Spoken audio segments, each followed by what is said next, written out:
Lamborghini went and made an SUV. What's the deal? Well, it has a 4-liter twin-turbocharged V8 partnered with an 8-speed automatic and rated at 650 metric horsepower, which translates to right about 641 American horsepower. The V8's power is distributed to all 4 wheels, but mostly the rears for maximizing the thrill factor. Torque vectoring magic helps distribute power laterally between the rear tires. 4-wheel steering imparts the Urus with improved low-speed agility and high-speed stability. A standard adaptive air suspension varies the ride height, enabling a maximum 9.8 inches of ground clearance, and the whole shebang is built on a common platform with the Audi Q7 and Bentley Bentayga. Question number 1, what's the Urus like to drive? Well, it goes a little something like this. Driven with maximum gusto, 0 to 60 acceleration takes about 3.5 seconds, and if you keep your foot in it and have a long enough bit of tarmac, you can hit almost 190 miles per hour. If you're cruising around suburbia, driving the Lamborghini Urus is just like driving a normal luxury SUV. It's quiet, sightlines are good. Oh wait, an on-ramp. Let's see what happens if I do this. All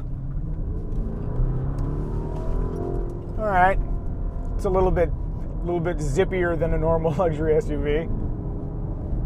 The key takeaway is that the Lamborghini Urus certainly has a domesticated side, but it also has a spirit of aggression waiting to be unleashed. Will you unleash it? I will. Ooh. A base price of $200,000 plus $3,995 in destination charges gets you plenty of power, luxury, style, and probably attention. But that asking price also buys some interesting quirks. The quirkiest bit is this region right here. They call it Tamburo, and it includes, so you flip this up here, you can start the vehicle. Then you have the Anima Drive setting. Doot, doot, doot, doot, doot. This is the Ego setting. And then if you want to select reverse, it's this whole big wad, you just pull it back that direction. And then for drive, you can just pull the paddle shifters right up here. There's a manual button. There's a lot of complexity happening in this space, but it's a Lamborghini, and I think that's kind of expected. Also, I really like this pattern here in the wood. That's nice and fancy.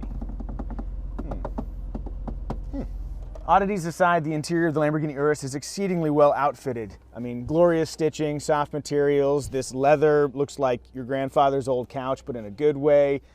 Nice wood materials here. It's like really fancy. Also, if I look over my right shoulder, this might be the easiest Lamborghini I've ever had to look out of the back of.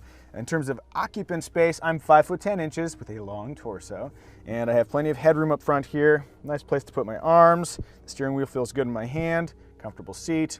The question is, how's the back seat? Moving rearward. This is the 5-passenger version, so there's a middle seat here. They also have a 4-seat version. Great legroom and good foot space up there. If I sit upright, my hair barely touches the headliner. In fact, I'll get over here so you can see it a little bit better. Just barely touching. If I was 6 feet, it might be just a little bit cozy. But I don't know, I'd willingly sacrifice a little bit of headroom to sit in this luxurious space. Oh, Alcantara. Ooh, Lamborghini logo on headrest. Fancy pants. For most Lamborghinis, we wouldn't waste time talking about cargo space, but it is an SUV, so what does the Urus have hiding behind it to boot? A bunch of stuff from another car, apparently. But that looks like a pretty good amount of space, actually.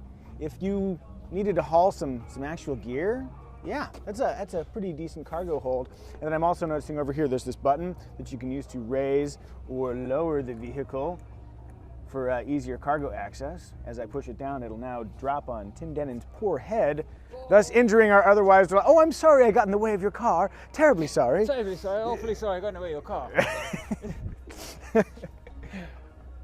And she powers down. Look at that boot. For customizing your Urus drive experience, there's the Anima Drive Selector. Strada, Sport, and Corsa offer escalating degrees of on-road excitement, but when off-road, there's Sabia for gravel or sand, Neve for slippery surfaces, and Terra for rough roads or clearing obstacles. There's also a customizable mode called Ego. I can't imagine why Lamborghini named it that. Compared to its LM002 forebear, the Urus is undeniably more refined. Nonetheless, Lamborghini has provided us with some dirt. So, how does the Urus fare off pavement? I'm making my way along through some brush and along some dirt here in Terra mode, and yeah, it's fine. To be honest, I could probably make it through this in Kelly Blue Book's long-term Honda Odyssey minivan, but I don't think I'd look quite as cool. One of the interesting things about driving a Lamborghini Urus off-road is that the tire sizes go from 21 to 23 inches, which means you don't have all that much sidewall to work with. So I wouldn't treat it as a real off-road toy. And you know, if you clip a rock, it's wheel that's going to hit it, not tire. I wonder how much a 23-inch Lamborghini Urus wheel costs. All right, we are now in the high-speed portion of our off-road experience. This is Sabia mode, which is kind of sporty. And with a little bit of throttle, you can step the tail out a touch. I feel a lot of ABS intervention as I get on the brakes, but it's probably because we're driving on tires that are not awesome for off-road. Let's try and drive like a jerk. Let's see. At higher speeds, the Urus makes more sense because it's a little bit sportier. You can kind of kick the tail around a little bit. This is a lot more fun than pretending it's a rock crawler. It is not. If the question was, can you have fun in a Lamborghini SUV off-road, the answer is yes. But you also have to add speed. That's the magic ingredient.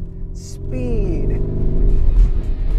Of course, being a Lamborghini, we should probably acquaint the Urus with a racetrack. In a track environment, we're reminded how quick a modern SUV can be. Oh my gosh, the Urus is quick.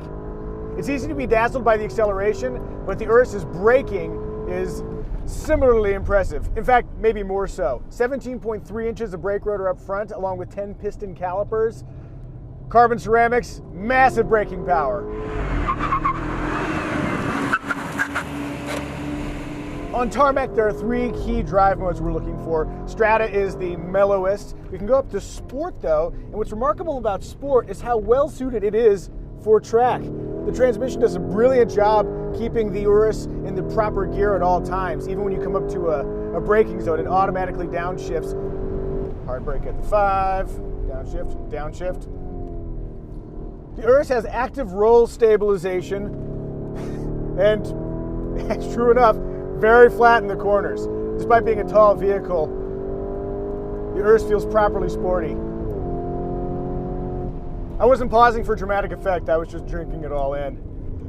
All right, let's go for maximum track effect, Corsa mode.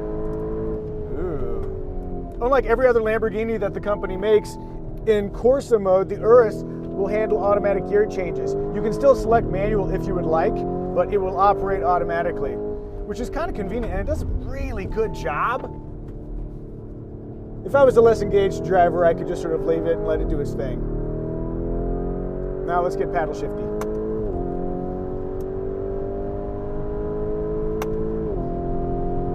Here comes that hard brake.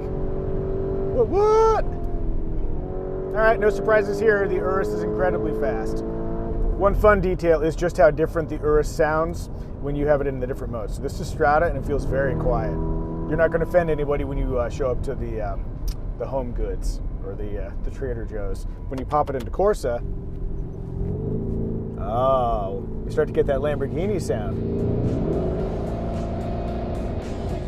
Physics being what it is, the Urus is never going to drive like an Huracan, but I'm told it can lay down faster laps than a first-generation Gallardo. For an SUV, it is objectively fast. Good thing, because its muscular haunches, pronounced angularity, and Lamborghini badges conspire to make an intense proclamation of speed. Where some ask why, the Urus asks why not? Why not offer a commanding view in a Lambo? Why not infuse pragmatism into a brand known for impracticality? Why not make a Lamborghini that's as adept in the school pickup line as it is on the racetrack? Why not have a race series based around an exotic Italian super-fast SUV? No joke, the Urus race series starts in 2020. I mean, if everything else in our world is changing, why not build a Lamborghini Urus? If you love Lamborghinis, you think SUVs are neat, and you have the cash, the Lamborghini Urus is a rockin' good time. Ego mode, engaged.